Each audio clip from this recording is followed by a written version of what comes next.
Good evening or morning or afternoon whenever this goes live. Beautiful people. Hello. Welcome back to the World Unwrapped.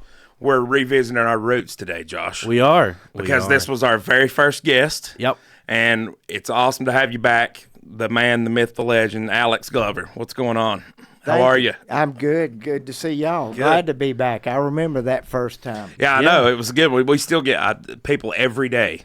Literally, I won't say every day, but once every 2 weeks, I still get, I went back and watched that episode with Alex. It's still one of the most popular ones we've got. It is. And so many people have watched it. You're a very fascinating public speaker, Alex. You communicate stuff in a way that is easy for people to digest, and I think that's awesome, and you should be commended for it.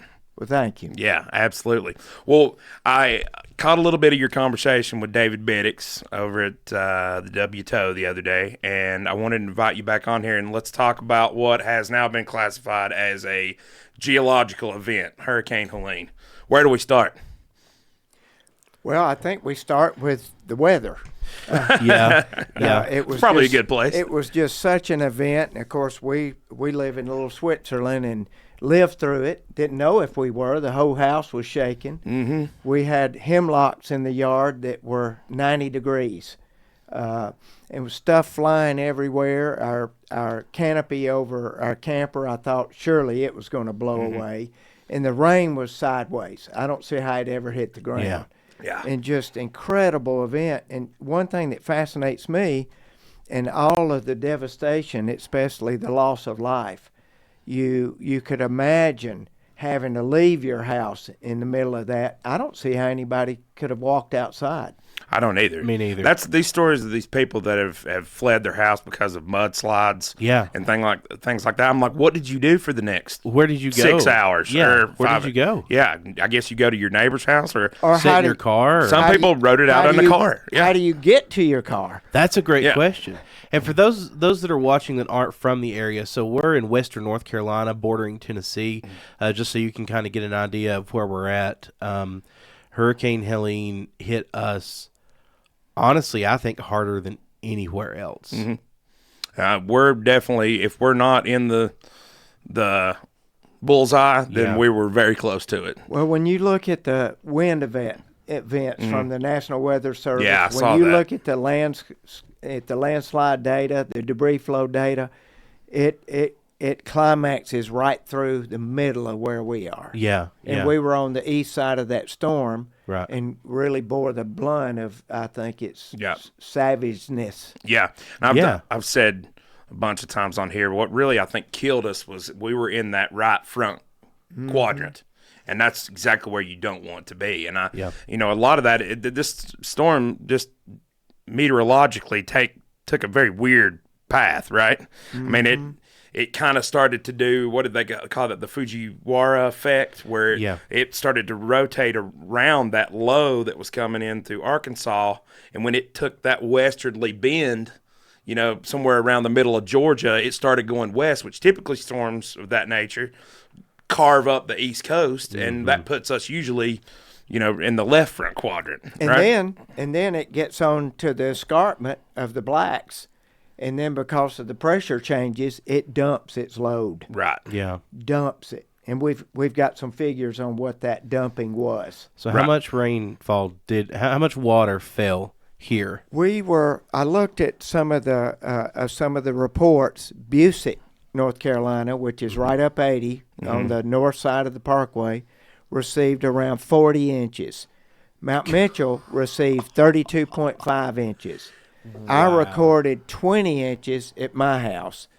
And so all of that's just a huge amount of water. So I was so fascinated with that, I pulled out my pencil and calculator. Right. And when you look at the basins for the blacks, the runoff areas in the Continental Divide, the Blue Ridge Parkway is mostly the Continental Divide. Right. So you've got an east side and a west side. Water on the west goes toward the Nolichucky and the French Broad. Water on the east goes to the Catawba and the Linville River and that system. Right. And Lake James. If you look at that basin of confluence and and where that water's going, it's basically between Grandfather Mountain and Mount Mitchell. Just this side, the west side, a little bit of Grandfather Mountain. Around Newland, those are the headwaters of the toe. Right. Of the North Toe. And then you look all the way to Mount Mitchell, that's the headwaters of South Toe. South Toe, yeah. And the Cabarrus, not Cabarrus, but the Catawba rivers. So all of that water, I estimated, let's say 20 miles between the heads of those river systems. And then if you take 2 miles on either side of the Continental Divide, 2 miles east and 2 miles west, I calculated that volume, and I used 24 inches as an average rainfall. When you had some areas, nice average number. High as 40. Yeah. If you calculate that data and encompass that and measure a cubic foot of water, which is 62.4 pounds, that equates to 70 million tons, not gallons, tons of water on each side. Holy cow. So that's almost an incomprehensible number. Let me tell you how comprehensible that number is, because it is hard to comprehend. Yeah. 70 million tons is 700,000 railroad cars. 700,000 100-ton railroad cars on either side. And it's also the equivalent of a concrete block 1,000 feet long, 1,000 feet high, and 1,000 feet wide. That's a big, humongous concrete block. That's the weight that came from the sky. And when you talk about consequences and how that originated, the energy of that is a few degrees of warming in the ocean. That's where the power and the energy came from to move that much water over us and dump it. And that's just here. That's here, but that much water is going into those basins, and it becomes unstoppable. Right. Jeez Louise, man, that is absolutely insane. When I heard you say that was the moment I was like, I have to call Alex in the morning. Yeah. I have to, because that is just an incomprehensible amount of water. And another thing, it didn't come over a week or two. That came in within 2 or 3 days. Right. Yeah. Because we had that event right before that was somewhere around 10 inches or so, and then you have the hurricane that then just dumps all that, and it was just I told people that was a classic setup for catastrophic flooding in the southern Appalachians. Just full stop. We got pump and dumped. Yeah, we did. That's what made it a geological event. Yeah, right. Yeah. It was so saturating of the soil, it liquefied it. So you had areas on the sides of the mountain that had so much water encapsulated, it turned the soil to liquid. And then that's what caused the devastating debris slides and the landslides that were unstoppable. So I suppose that this stretch of very dry weather and relatively warm weather that we've had ever since that happened probably is a giant saving grace, right? It is, because people could pull their lives back together. Right. We had people, as you know, there are still 2 people missing from this area, but many people, didn't make it. Yeah. And just what a horrifying way to go. Yeah. And when you see the rivers, when you go to Pensacola in Yancey County, when you go to the Poplar and Relief in Mitchell County areas, Green Mountain, Cane River, Upper North Toe River, Linville River, Lake James, just unbelievable. I mean, it's, me and Laura, we've taken up kayak in the last couple of years. I pretty much know the North Toe River like the back of my hand, from basically Googes Creek up that area down to the Highway 80 bridge. Yeah. I know that, like over there at the dump. Yeah. Basically, I don't go much farther than that, because then you start getting into real class whitewater. But it's totally different. just by looking at it, you're like, this is a completely different. It's not the same river. They changed course. In fact, if you drive down 221, as soon as you get at the bottom of the mountain, look over in those valleys, those old plains of valleys where Native Americans used to live there. That whole river's changed. You used to could see the river, the creek, which would be Armstrong Creek coming in to the Catawba.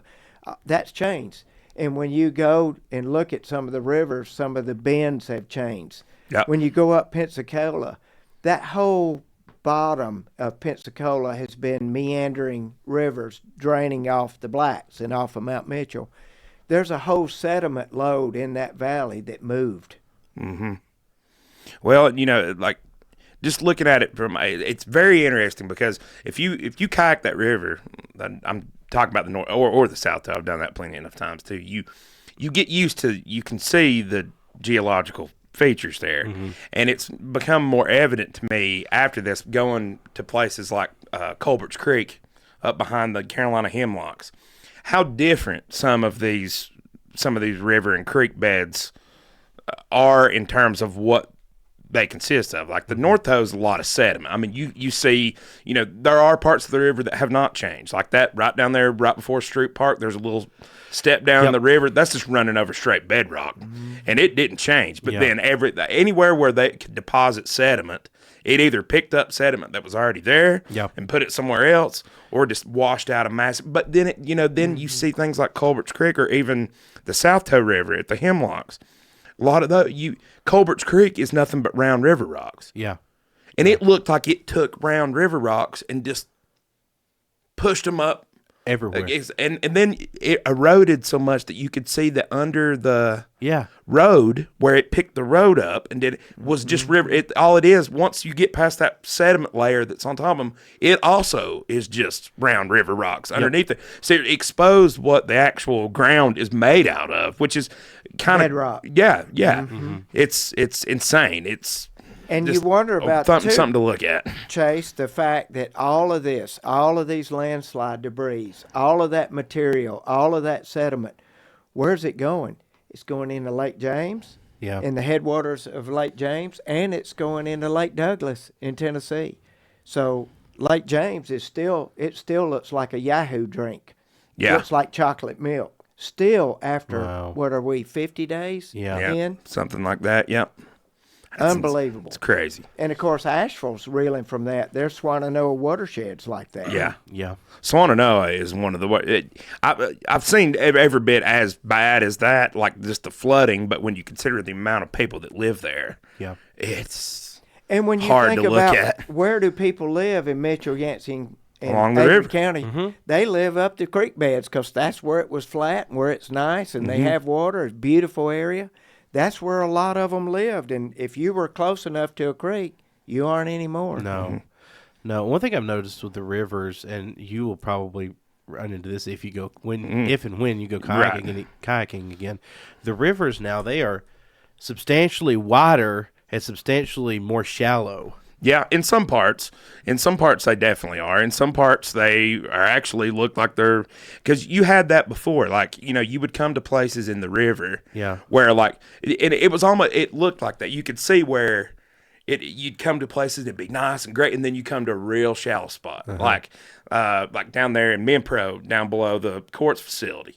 That part right there is notorious. You have to get out and drag the kayak because the water's that deep. But then you get right past nice for a little bit, and then you'll come to another one of those. But that has all changed. Like it took that sediment. I'm interested to see like what it looks like down there below the quartz facility, because that was just, you could see the bedrock. You're kayaking over so there's just nowhere for it to. Where that sediment went. Yeah. You go to Have you been to Poplar yet? I have not. No. I have not. But I've seen pictures. If you go to the river access to the right at the very tip of Mitchell County, where you put in there for canola chunking, there's 10 feet of sediment and mud that they cut through on that road. It's 10 feet on either side, and with fish in it, dead fish. I have pictures of those. That's insane. But it's all of that mud and debris is going somewhere, so that sediment load gets carried until it can get dumped. And a lot of it continues on.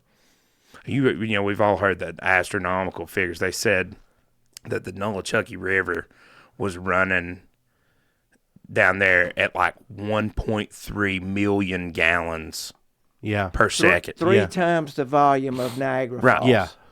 And they said like even Niagara Falls at major flood stage is like 1.2 million gallons per. Yeah. That's what they consider it. So it was even bigger than Niagara Falls at flood stage. Yeah. I mean, that says it all right there. I mean, I can't even imagine. You know, I told Josh this, but one of the craziest things was that morning, that Friday morning, one of my guys called me. He was at my office. He said, office is flooding. So my dad called me, said, you mind just to run up there and see just anything that we can get off the ground. Fine. So I took off, ran up there, and dealt with that whole thing. We didn't get flooded bad. It's a couple of inches in the bottom. Got some stuff off the floor that I needed to. Came back, and I remember opening the door, and you could hear the rain and the wind, of course, like still going like mad. But you could hear what sounded like a train in the background, like this roar. Yeah. And it was the river. Yeah. And I'm probably, as the crow flies, probably 400 yards from the river, like 4 football fields. Yeah. And you could hear it. And then what's crazy is at a certain time, it got quiet because I think that's when it breached the banks. Like when it really breached the banks is when it wasn't making that loud sound anymore. And it's just wild. Looking back on it is hard to comprehend because you're just looking at it. You're like, this looks like a lake. Yeah. And then it all went down so quick. That's the other thing. It's like you look at that volume of water. It really went down in a matter of about 6 hours. It was back within its banks again, which is wild. I mean, that's because it's running off the mountain. Right. Yeah. It's true.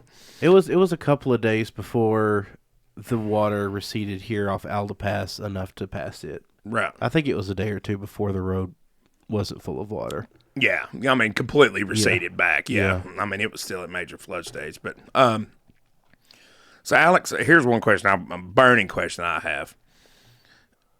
Environmentally, because we've all been concentrating on taking care of the humanitarian part of all this and rebuilding roads and things like that. But there's obviously going to be a massive environmental cleanup that has to go on here, right?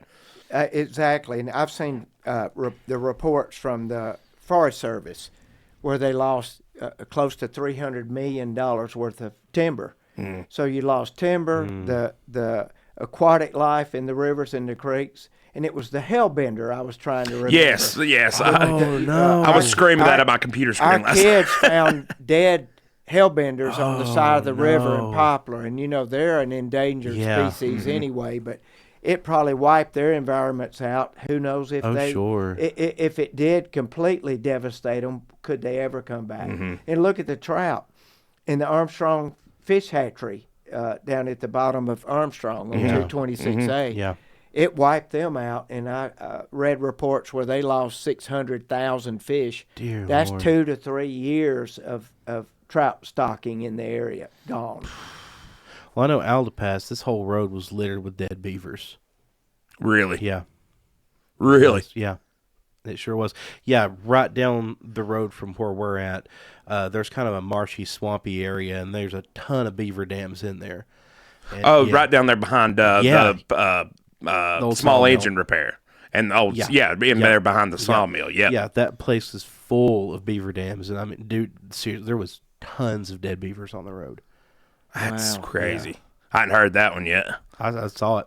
Really? And that's where it got Mike Queen's Bridge. Yep. Yeah. Of course, that was a massive bridge that was just washed off. Yeah, that in terms of residential bridges, you didn't get much stronger than that around here, and it just snapped. I mean, it just moved it.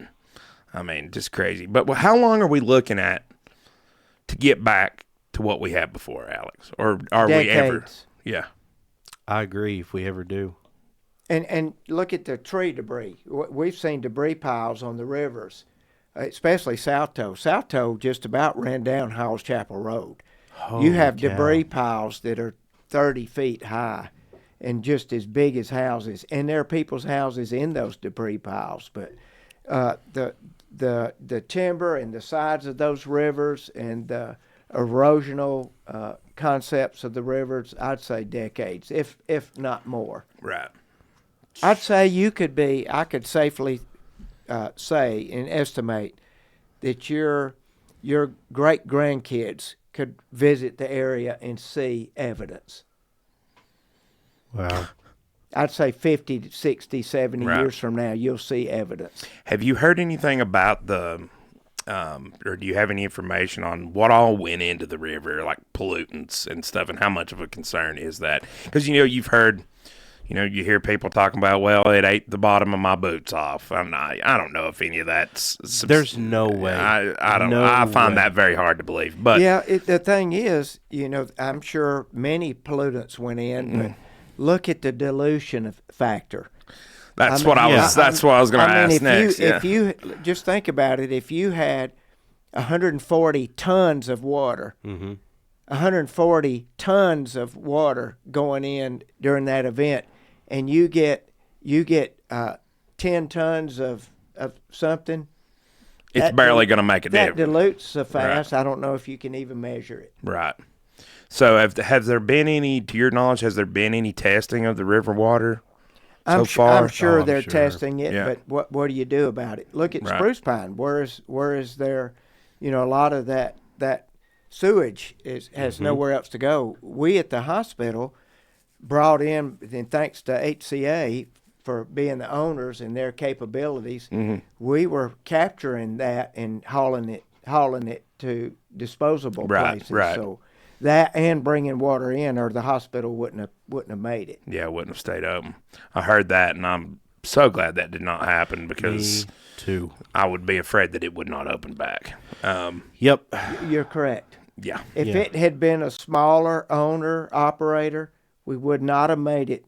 This hospital, and I'm chairman of the board of the hospital, we would not have made it through COVID or this event, I feel assured, without the support of Hospital Corporation of America.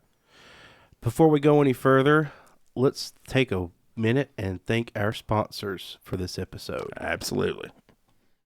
Josh, Chase, before we continue this podcast, I've got this package I absolutely have to get out. Right now, Immediately. this second, It's critically important. you've got to go to Big Al's Pack and Ship.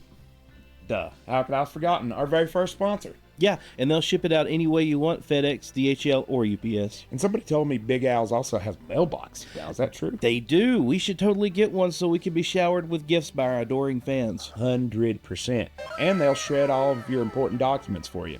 Thank God, so we can get rid of all this evidence before the FBI gets here in the morning. That's absolutely true. And our NDAs that we have to get notarized. We can get them notarized too after we fire all of our employees. Of course, we're big on NDAs. We sure are. Yeah, we sure are. absolutely. And when it's time to move, They've got you covered with U-Haul rental. Any U-Haul you want, and all the moving supplies to get you started. wow. They also offer copying, faxing, and greeting cards. They really are a one-stop shop. We use them all the time with our business in the construction industry. They've notarized all of our construction documents and construction contracts. This is a service that we both personally use. I ship guitars out and other musical equipment that I sell on occasion. Big Al's has always been really good to us. No joke. So if you got something to ship out or any of those services that we talked about before, go see Big Al. He'll take care of you. Roan Road in Spruce Pine. Big Al's Pack and Ship. We give a ship. So, Alex, obviously you're a geologist. Let's talk about landslides, or debris flows, as you prefer to call them.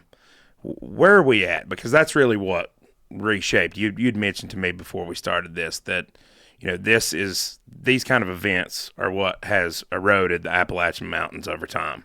The reason why Mount Mitchell's not 32,000 feet and instead 6,000 feet. So let's get into that, because you were throwing out some staggering numbers yesterday. Right. These, of course, the mountains, the orogeny for the blacks in the mountains around here, anywhere from 400 million to 300 million as they were being uplifted, and were as high as the Himalayas at one time. And so you're talking about mountains that were 30,000 feet high, and they've been eroding for that long. Well, this kind of event is what just wears them down. because when you get that much rain in a saturated soil, it just liquefies. And when it goes, it's a moving train. Right.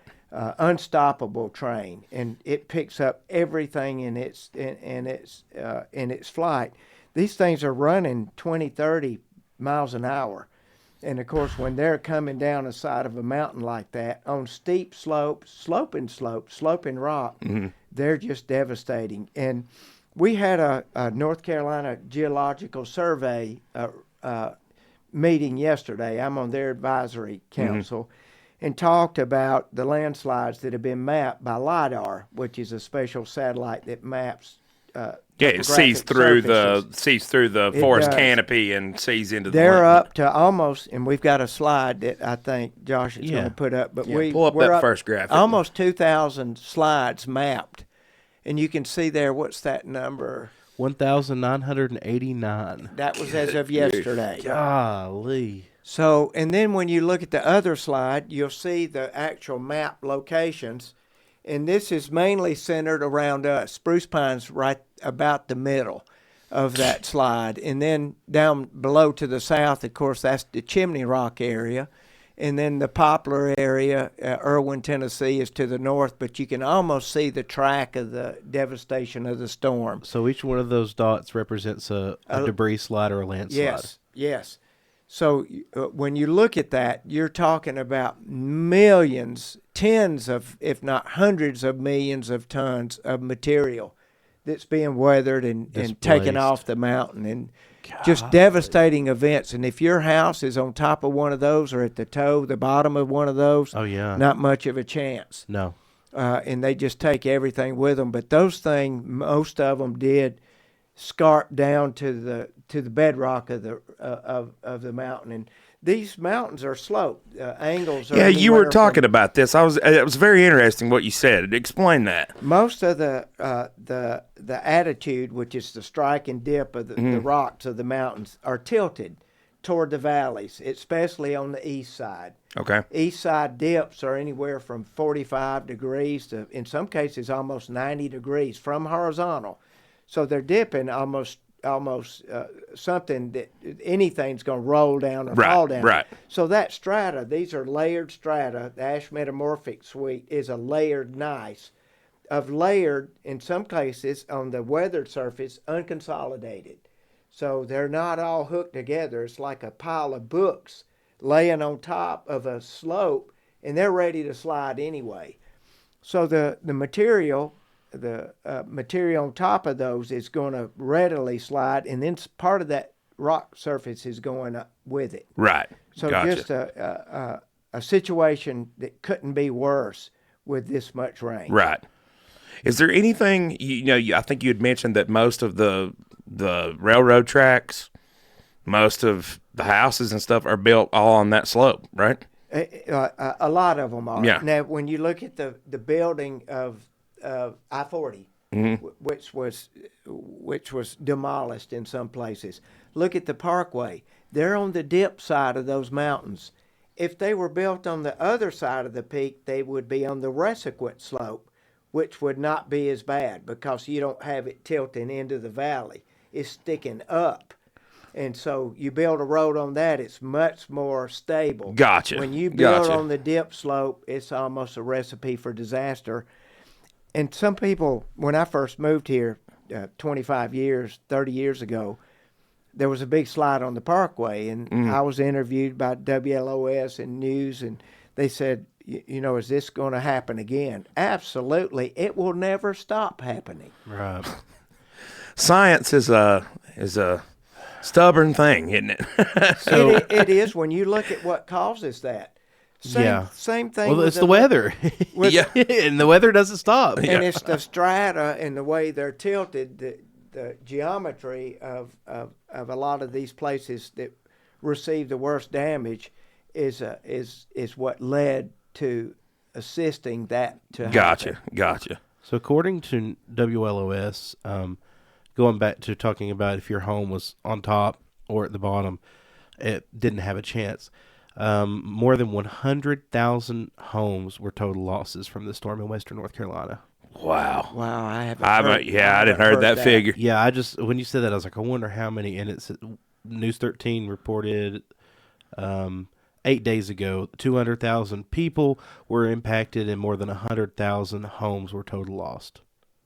Wow. And a lot of that's from debris flows. Debris. Mm-hmm. I mean, obviously, if you were within a certain vicinity of the river, sure, yeah. If you're within 30 feet up on that river and it goes to 32 feet, you're getting 2 feet of water. There are debris flows here locally in Mitchell, Yancey, and Avery County where homes were taken or at the top of a debris flow ready to go. Right. Correction, more than 100,000 homes were damaged or destroyed by Hurricane Helene. Damaged or destroyed. Yeah. One said total loss and the other said damaged or destroyed. So gotcha. Just had to we'll err with the less extreme figure. Yeah, well, I want to be correct. Yeah. I want to be accurate. That's insane. That is insane. And these people have lost their homes, and you cannot get landslide insurance in North Carolina. Yeah, I didn't know that. I heard that today. Yeah. Oh, I didn't know that. Yeah, you cannot get it. You think that should change? Do? Should that change, Alex? Well, I don't. The thing is, when you build a house, be aware of where you build. Mm-hmm. We were involved. The Carolina Geological Society had several landslide field trips. Uh-huh. And a lot of these landslides in the mountains, they'll come down off of a mountain. These are prehistoric landslides, and they'll build a little plain that's a nice buildable plain, where people go build on those, not aware that they're in a place where there was a previous landslide, and other landslides, subsequent landslides, come down and wipe them out. Be aware of where you build. Yeah. Yeah. And that's a tricky thing, Alex. And I know you've ran into this situation before, even with the town of Spruce Pine and that out there. And obviously we didn't start building these towns here. And, our ancestors did with no knowledge of really what they were building on. They just built where they could. So it's and there's nobody to blame for that. It just is what it is. Right. But people don't want to hear it either. Well, let me tell you how bad that is. The state actually supplied money for a landslides study program. Mm-hmm. And so there were geologists, friends of mine, that went around measuring and looking at areas that were bad. And then they would write a report on it. And when that report came out, the realtors went crazy. And I believe that they had a part in getting that program killed, because it was hurting their sales of land. But it was saving lives. Mm-hmm. Well, you have to ask yourself, what's more important? Real estate, property value, or people's lives? And it's just, and I know as a general contractor myself, I feel like in a lot of ways we've lost a lot of those. There's a lot of things that people used to do back in the day because it's what you had to do, like building a house generally facing south. Mm-hmm. A lot of people used to put a tree right in their front yard, and because what that did was during the summer it shaded the home because it was south facing. Yeah, I've got one right in front. It helped cool the home down, and then of course the leaves fall off, and then you get the winter sun low in the sky. That south sun, and it helps warm the house during the winter. Mm-hmm. I understand that's that's stuff that's been lost, and we should probably go back to that, and then we need to couple that with scientific data. That I've always been very wary of the steep slope development stuff, because I myself have built things that I'm like, this is ridiculous, and I would be lying to you if some of those structures that I've had a hand in building or built myself didn't cross my mind during this. Oh, for sure. One in particular, I was like, when I started getting word of all these debris flows and the sides of the hills, I'm like. But that's where the views are. I know. That's where the valuable land is. That's where everybody wants to be, and sometimes I think that overrides their thinking. It's all for vanity's sake, too. It's all for vanity's sake. Well, but it's just liken it to building on a beach. Yeah.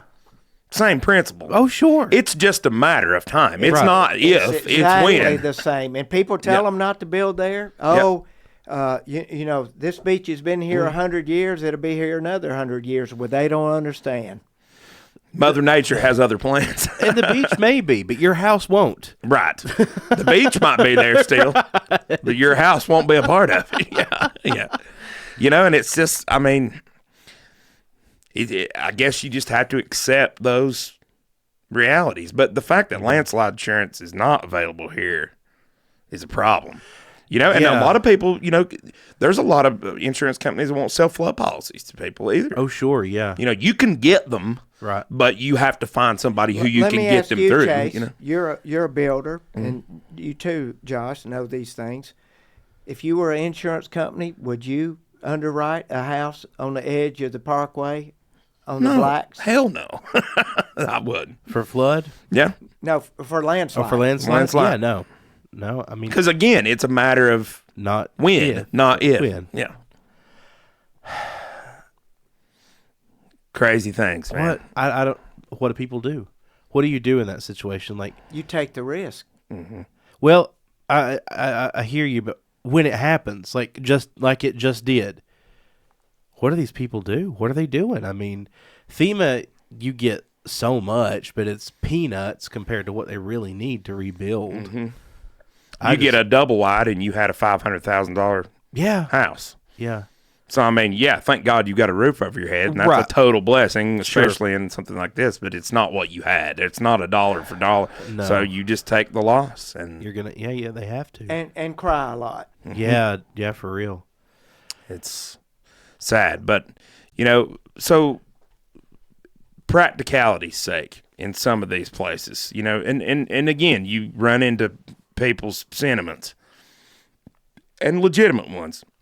My granddaddy, this was where 100 years ago, my family settled this land and homesteaded it. And, you know, I mean, my family's like, remember my family wrote a whole book on this down in Kona. They grew up there. I mean, that's where our family's been since the beginning. And let's just suppose. I didn't know that. Well, I know Thomas is off Kona. I didn't know that. Yeah, that's family. them. Mm-hmm. Okay, wow. Mm-hmm. But something new every day. You know what? For practicality's sake, let's say you had a home that went bad. Obviously, don't build back there. That would be your best advice. Find somewhere else. Oh, absolutely. Mm-hmm. And you'll see. You know, once one of these happens, you're going to see it, and then you believe, well, I wouldn't touch that with a 40-foot pole. But at one time, it was a beautiful spot. Well, maybe we should start educating people, you know, along with, you know, a real estate purchase. Maybe you need to be educated on exactly where your house sets in terms of the geological makeup of this area, you know? I mean, Absolutely. That's a pretty important question to ask your realtor. Is a landslide going to destroy my house? Is a flood going to destroy my house? But they don't know. Well, that's true. Yep, that's true. But you could make that apart. You should, in my opinion. And it wouldn't have to be like, oh, you have to pay $500 to get a geological survey of your house. But I mean, sounds like we already have a lot of that data, right? Yeah, yes, and that's the state survey, and their office, the Western North Carolina office, is in Swannanoa.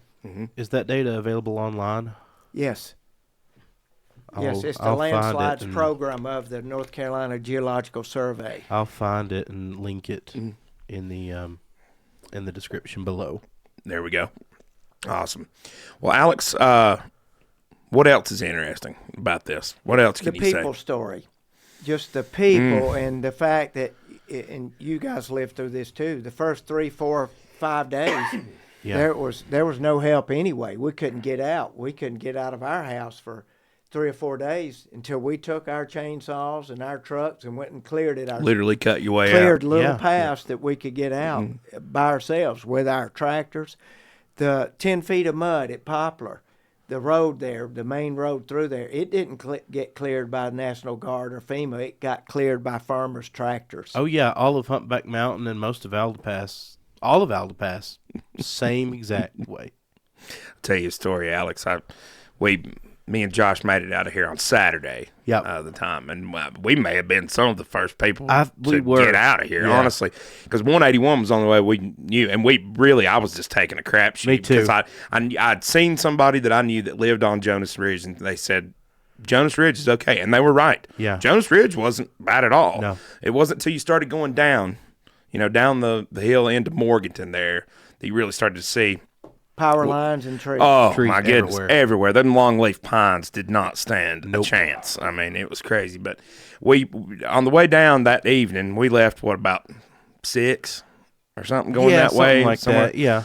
Yeah. So we made it down, but it was dodging, just barely making it around enough to get out of here. And then I made it down there, got some supplies, called a bunch of people, let them know we were all alive, and then headed back. And when I came through, I was a little bit ahead of Josh by a couple of hours. But when I came back through, again, it was just crew. It was just people with their own equipment, landscaping companies that had brought their own equipment just to clear a way for people to get off there. Yeah. So on the way back up, they had pretty much cleared it at that point, got all the lanes open and all that. And again, just normal everyday people. And everybody I came to, I made a point to slow down, roll down my window, and be like, "Thank you so much." And then you have, there those first few days up to a week to 2 weeks, there was no internet, no cell phone, no way to communicate. You couldn't call an ambulance. You couldn't call security or police. You had no mail. It was and you total had blackout. no roads. Well, see, and no power. Yeah. That's what I was going to say. And it wasn't just like that made it so difficult to coordinate the response to it in the first, because you literally had no communication. Well, people didn't know if their relatives, their grandparents in the mountains were alive. No. Well, I was going to tell you that the last crew that I came to coming up through there, I stopped. I said, "I just want to thank you guys. Thank you so very much." He's like, "Hey," he's like, "can you tell me where the hell we are?" And I'm like, well, he's like, "We're in North Carolina still, right?" And I was like, yeah, you're in North. He's like, "Well, we were on our way. They were a tree crew that had been called because of the first storm. They were coming here to help, clean up from the first thing." He said, "Well, we got past Hickory and somewhere around, before Morganton, lost cell phone signal." So he's like, the GPS was still working because I guess they had it on satellite on their phone or whatever. He said, "So we just started coming. We just came to the first tree we found and started cutting." He's like, "We don't even know where we are." He said, "We can't even get in touch with our boss. We don't even know where we're going." Yeah. I told him where we were going. But that's what, man, I don't know if this is common in like hurricanes or whatever. I don't think it is. I don't think it's common to go completely black, is it? No, we have neighbors all around us from Louisiana. They've lived through Katrina, devastated by Katrina. From Florida, from Mississippi, from South Florida. They said, and they live there. These are summer homes. They said they've never seen anything like this. Yeah. And these are 70, 80-year-old people who've lived there all their life. Well, my mom lives on the coast of North Carolina, and she's been through several hurricanes. And she told me, she's like, "Yeah, cell phone signal will go down for a day maybe, or, a couple of days." Well, good Lord, it was down for 2.5 weeks. I know. And can I just say, since they've actually got the main towers back online and they've done away with the temporary ones, my service is way worse. Yeah, they needed to keep some Can of we those. bring the temporary ones back, please? But it truly, you cannot say enough. And I mean, we've all at this point, as much as even on social media, you of course you see the pictures every day, the devastation, but also coupled with that is just a wave of all of the good things that have happened. Yes. Lots of good things. In fact, some devastating things happened to our kids. Our grandkids went to Huntdale Union Baptist Church. Their church is wiped out. Oh, man. To a foundation. They were over on the river. They live on Sam's Branch near the river. They saw a lady floating down the river, clinging to a log, screaming for help. Oh, my God. They saw that. Oh, my God. That would haunt your dreams. Like, that will be burned into their memories. Jerry McKinney. Absolutely. Forever. I talked to Jerry McKinney the other day. He came by our office, and he said that he was talking to Shane Hilliard, the sheriff in Yancey County, the day before. His grandparents got washed. I know. House. Oh, no. But he said that Shane told him, he said, "This is probably one of those poignant things I've heard somebody say, is that I've seen," he said, I've seen things that I wish nobody ever would have to see. But on the flip side of that, I've seen things that I wish everybody for could sure. see. And that probably, in summation, is one of the best descriptors of what I've experienced in the last. Absolutely. My wife was out raking debris in our beside the pond near McKinney Mine Road, and she was raking, and a complete stranger stopped the car, went and brought her a whole box of Idaho potatoes. Yeah. Didn't know who she was. Here's you a box of potatoes. Yeah. It was Tater delivery. It was the second. I love it. The second week, maybe the first or second week, when we started to get a bunch of people coming in here to help. Right. I don't remember exactly when, but I was sitting in there, and I didn't have power yet, so I hadn't got my generator hooked up going yet. Yep. So it was pretty early on. But someone knocked on my door, and I went up there, and it was these guys. They were like, we came up from Florida and just wanted to help people. Here's $100. Gave me $100 cash. Wow. I was like, dude. And then handing out cash. Yeah, That's crazy. I'm serious. He's like, we got. He said that they got a GoFundMe, or they got some big donation or something, and it wound up being like $40,000, and they just went to the bank and got it all in $100 bills, and we're giving it to everybody. That's and amazing. You saw that everywhere. And our church, First Baptist in Spruce Pine, was one of the shelters and recovery centers. And have done phenomenal work. Cannot say enough work what they've done. I mean, Absolutely. It's incredible. Pastor Rocky, I think the last figure, we fed 50,000 meals. Wow. I was That's a few incredible. of those. Yeah, me too. Let me tell you the one thing I think the First Baptist Church tapped into that I think was a critical need was when everybody started going down there to clean up downtown. In the mornings, if you went down there real early, about 7:30, 8 o'clock, breakfast and shower and a coffee. Yeah, you would see people. I promise, downtown at 7:30, there were just people roaming the streets with like some bottled water or like a propane tank, and then a coffee cup, just like zombies, because nobody could get coffee. I didn't have no water, didn't have no power. And for everybody at the 7:30 in the morning at First Baptist, there'd be a line out the door, and half of them people were just getting coffee. Dude, that was the only restaurant we had. Yeah, it was for a long time. Yeah, and we have a industrial generator, a diesel generator, and a commercial kitchen.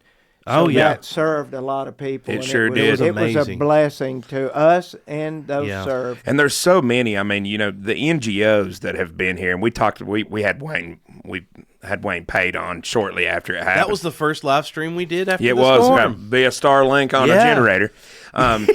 But Wayne provided a lot of good information. But he really explained to me like what the role of all of these NGOs and how they function.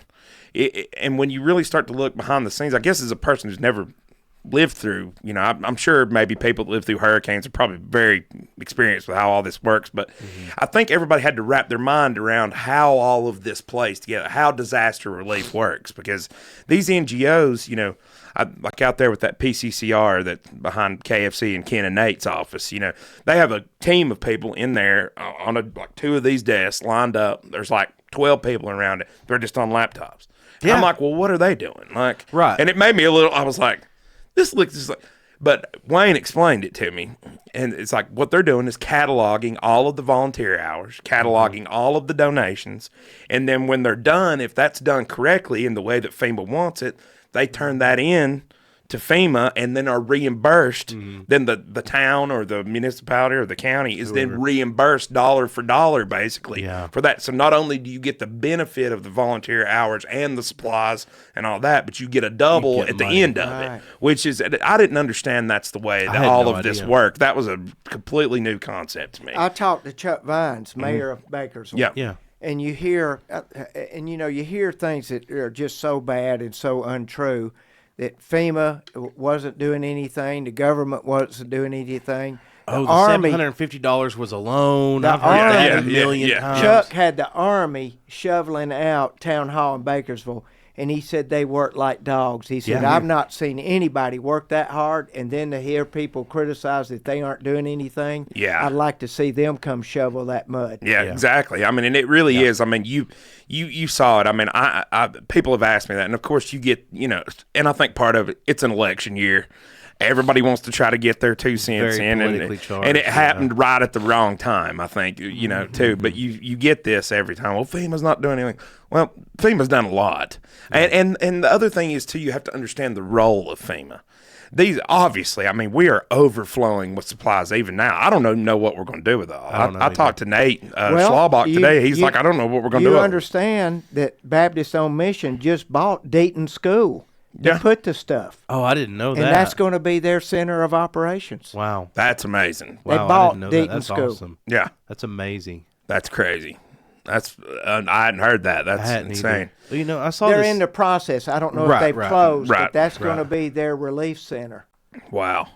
So you're setting up a long-term operation Absolutely. here. And I think that's also a lot of what FEMA deals in, is they're the long-term player in this whole thing. And people need to understand that, because FEMA will be here long after the NGOs are gone and all the volunteers are gone and all this type of stuff. They're the long-term player that stays and sorts all this out in the end. And I think that's important for people to know, because they really are doing something. And a lot of that work is done in the background. It's not done. You're not going to see FEMA volunteers out, although I'm sure there are, and I've seen them, American Red Cross as well, all those guys. But, I don't think there's been any shortage of help. And I mean, it's terrible. I've heard people being turned down, but there's also, then you have all of these private organizations, again, NGOs, that are stepping in to even fill that need, like Dolly Parton with, giving homes to people that have lost everything. I mean, She gave $1 million or $2 million, and then you hear others. I think HCA gave $1 million.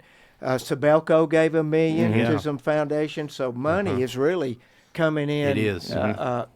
Quite feverishly, but that's a good thing. Now Sure, we just have to amazing. we have to figure out how to spend it wisely. Well, exactly. And that's at the point now. That's the need. That's the need here is cash. Yeah, because, I mean, it just costs to rebuild things. Yeah. It's just the fact of it. The railroad. Yeah. Are there places where, because that's another thing I've heard 100 times, there are places where they can't put a railroad anymore. No, there are, but they're rebuilding the subsurface. Okay. The railroad through Poplar was in the river. It looked like a roller coaster. No railroad ties, just rail. Oh, that's the way it is too off Loafer's Glory going towards Red Hill. It's the same way. Absolutely, it's really bad. But I understood that they're spending $200 to $300 million replacing that railroad, and I said, how can they justify that? Golly. It's a national security issue.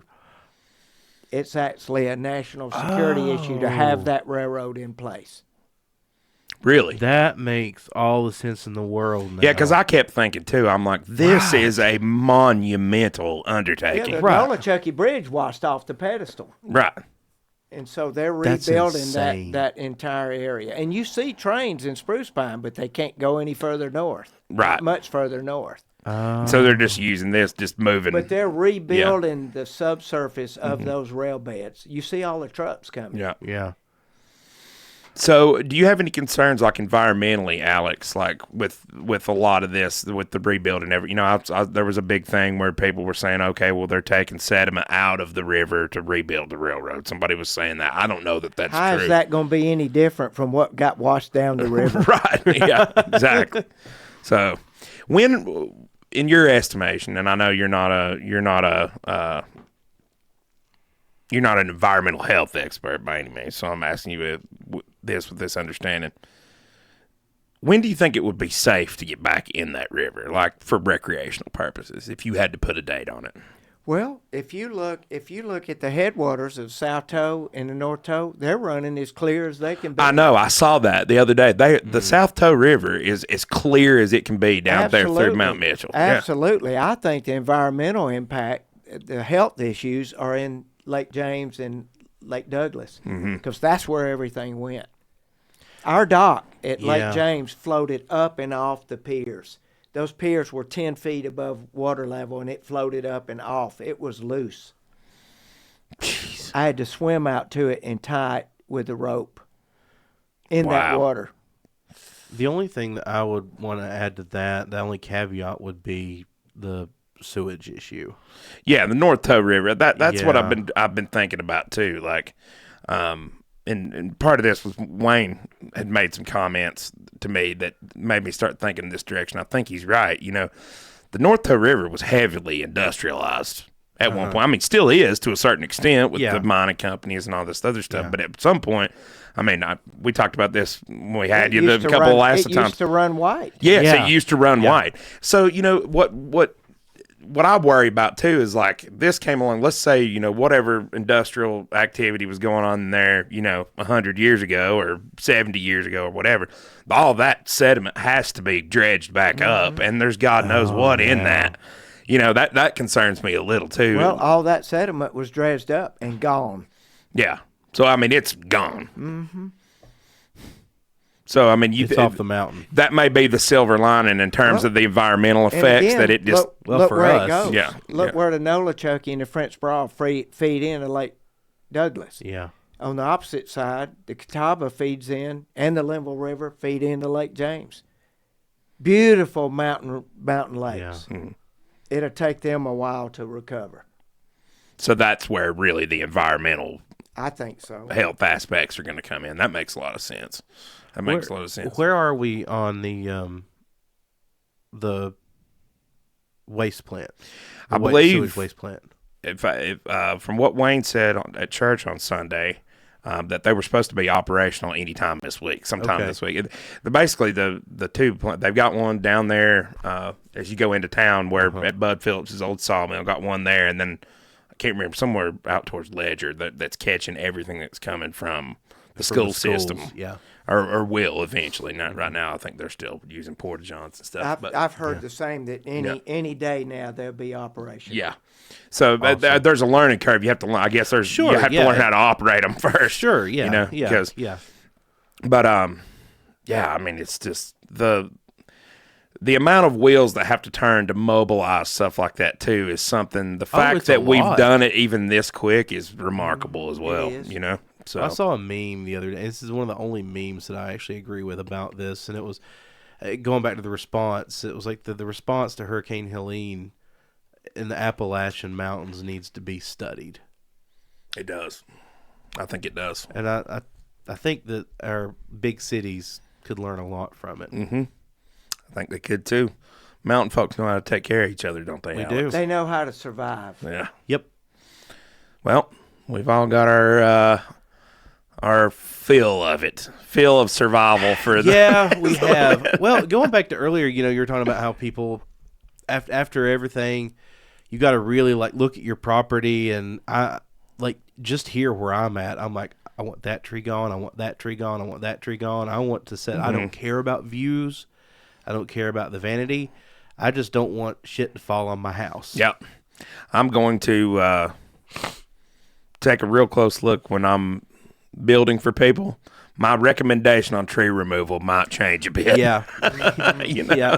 So. And where you put that house. Yes. And Chase, you have an opportunity here to say, because a lot of it's common sense. Mm-hmm. It is. You're going to put your house here.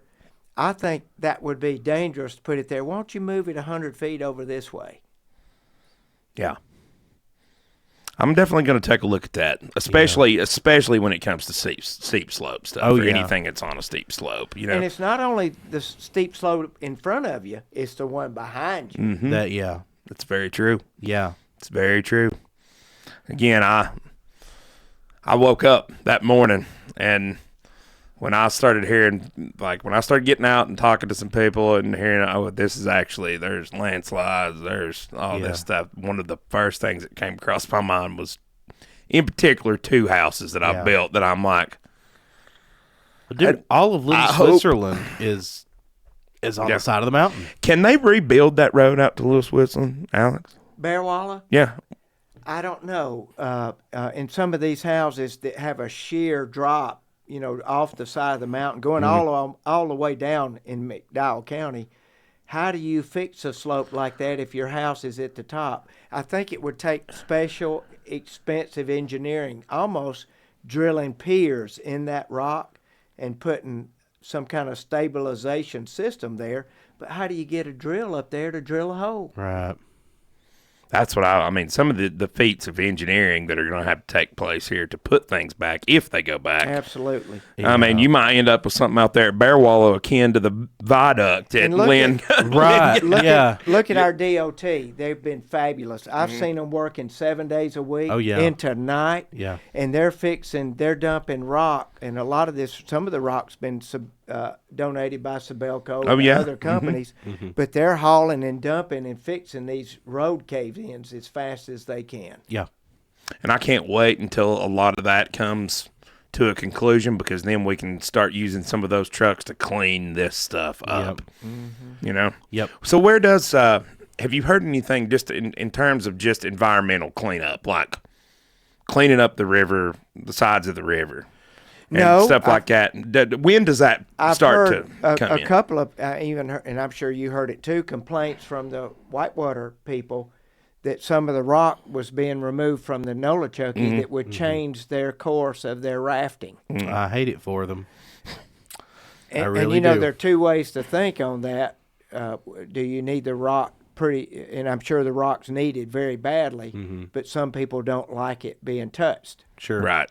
Sure. So you've got many environmental different ways to think. So, but I don't know. There's nothing you could go back and change. Yeah. I'm talking about just debris. Yeah. Well, I've noticed they've already started some. I know Loafer's Glory, the bridge to Tocane, was completely just blocked with debris, trees, and it's all gone. Right. So Did they clean up the bridge down here next to the recycle center? Yeah. Because I know that had a There's ton still, of stuff. the debris still there. Yeah, the Yeah. on debris the still side. there. All those cardboard drums, 55-gallon drums, yeah. they're still there. But I'd say it'll be a long time for that. will. They're hitting the worst needs first. Yeah, yeah. And that bridge at Tocane was definitely one of the worst ones. Yeah. I just can't. To me, Alex, if you knew how many times I think back to the times I've heard you speak, the times we've had you on here, when I go down that river, it's so interesting because you really do it's a unique opportunity to see geology, because you're literally looking at bedrock in most cases, and you look at those rocks, and the amount of times me and Laura have pulled over and we're like, wow, that is really unique. Too, Chase, look at some of those boulders as big as school buses, while they were moved like they were just, I know. just pushed by a bulldozer. It's crazy. Some of the things, I even looking from the bridge in town in Spruce Pine, I remember there used to be a giant boulder up there. There used to be a giant. Now they're all down there at Stroop Park where the road takes, or the river takes. Look at Riverside Park. I mean, our Rotary Club built Rotary Park. Mm-hmm. It's gone. I think there's a swing set left, but we're going to try to rebuild that. And, stuff like that, it's like, okay, I understand there is inevitably going to be a group of people, or probably a lot of people, that are going to be like, why would we rebuild this back here? Well, it's just the risk that you take. There's certain risks that you have to assume, and it's the same way with, with building houses on, your family's land. You may have a piece of property that you look at geologically and be like, there's not really anywhere here that you can build, but I think you should be aware of those risks. And that's something I'm going to for sure think about. And maybe we need to start thinking about that. Yeah. I think that's been something you've been preaching for a long time, isn't it? Absolutely. Mm-hmm. Look at the building in town that fell down. Mm-hmm. I received a lot of criticism for saying that building was in danger. Mm-hmm. And then 6 months later, it flattened. Yep. And that's one of those situations that you don't want to be right, but facts are stubborn. They are, but people are also stubborn, if not more stubborn. That's the truth. But the people very rarely win. Yeah. Well, we have a saying, don't confuse me with the facts, my mind's made up. Yeah, pretty much. Yeah, we've every time you come on here, Alex, it seems like that's the way that works. We got some blowback for debunking the Brown Mountain Lights on here too. There's some people that don't care. And we still get that. Right. Yeah. I love it. I love that though, because that's what science is. It's the mundanity of reality, but it's amazing at the same time. It is. It's truly. I mean, I will never. And kayaking brought this into view for me, really, because I see how that river. There are parts of that river that are 2 feet deep, and there's sections on a kayak that are so dangerous, and they're only 2 feet deep. Yeah, and it's because of the power of water. yeah. Ask Josh Brown. Me and Josh Brown got a kayak swamped down there right before the low water bridge at Courts. Which, if you have any pull at all, Alex, can you please lobby the Courts company not to put the bridge back right onto the water behind the facility? I was involved with that. Okay. Years ago when I was with the company, and what we did, that bridge had to be there because that's where your water systems cross. Right. But we put in a pullout with signs on cable. You did, yes. Upriver saying there's a dangerous situation Yep. ahead. Pull out to the left here, and you can take your canoe And they did, around that. And they did. They created that, and that's good. I wish there was some other way we could have that, not to have that low water bridge, but Right. And even up near Uniman, if you put in there the bridge on 19, they have an area below there where they capture the water. You have to pull out. Yeah, because yeah. it's about a 10-foot drop. yeah, you do. I've encountered that as well And up you there don't at Bent know Road. You Yeah, don't know about Yeah. it till No. you get to it. No, and it would be nice. Yeah, that one's not. The river flows right before the one down here. The one up there, it's a pretty meandering little thing until right when you get up, and you can kind of notice pretty quick that maybe this is something I need You're to like, uh-oh. get out on. Yeah, Exactly. yeah, It's an uh-oh. yeah, Uh-oh. yeah. But just never ever in my life will I ever take the power of water. Well, look for at those granted. videos. Look at those videos of a house floating down the river, and look what happens when it hits a bridge. It gets sucked under it. Yeah. Yeah, it's just like it just becomes sticks. And And trust me, I've taken apart houses enough times to know that it's pretty hard to take apart. yeah. 2x4s, even a 2x4 It does not. doesn't You even can't snap a It 2x4. doesn't even hardly slow down. It just goes No, right just goes under. right under. And underneath that water, when that happens, it is a washing machine. It is churning full of debris. That's what's terrifying to me. I know. It's not people, the Josh, drowning. It's people the are being in some of crushed. those houses. I know. It's the being crushed and There was somebody up at Buck man. Creek Campground that I heard, and I've confirmed this story because I thought it sounded too unbelievable to be true. But there was somebody in a camper that washed away up there. They were trying to get to them. They washed away and then caught them somewhere down the river. A couple, an older couple. holy cow. Yeah. Now that's crazy. That is Caught the camper or the people? I guess they caught the camper and all. I don't know if it washed up on something or whatever, but they went down the road after them and got them somewhere downstream. So they took a ride down the river in the camper. They were lucky because I'd Terrifying. heard some of those people were killed. I think yeah. some of them were. There Yeah, were they some were. of those, but I heard that there was one. I'd love to hear their story if you could find that. I heard that from some pretty reputable people. So And no one expected any of that to happen. We've lived here. We've lived here our entire lives. I know people before us have lived here their entire lives that are much older than us. No one could have seen that coming. No one. well, it happened. Yeah, it did. Now we have precedent. So, Alex, in conclusion, we've heard once in 500 years, 1,000. 1,000 years. Once in 1,000. I believe it was 1,000. Nothing like this. Look at the storm of 1916. 1977, you hear storm after storm coming through Spruce Pine, wiping things out in Spruce Pine and Bakersville. Nobody's ever seen one like this. Right. Nobody. Wow. Well, Alex, we're lucky to have you, man. Yeah. Thank Thank you you. for your insight. Thank we you. appreciate Enjoyed it. Thank you Yeah. for being here. it. Yeah. It's, wish it was under different circumstances. Yeah.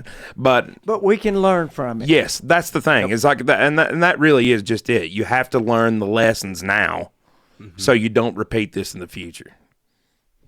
Right? Absolutely. Take us away, Joshua. All right, everybody, smash that like button. Please subscribe to the channel if you haven't already. Go check out our sponsors. Big Al's Pack and Ship Al's fantastic. Alex and his family are wonderful. You can check us out if you want to become a paid member. Support us financially on patreon.com/theworldunwrapped, and also go over and check out WNC Venom on YouTube. Ooh, shameless plug. Yeah. I am doing a podcast on there every Friday night where we talk all about snakes. Last week we had me and my buddy Chris. He sat across from me, and we had a gaboon viper sit here the entire time on the table with us while we did the podcast. So that was pretty incredible. That's pretty neat. Yeah. So check that out. And we'll see you again next time. We love you all. Cheers. Peace out.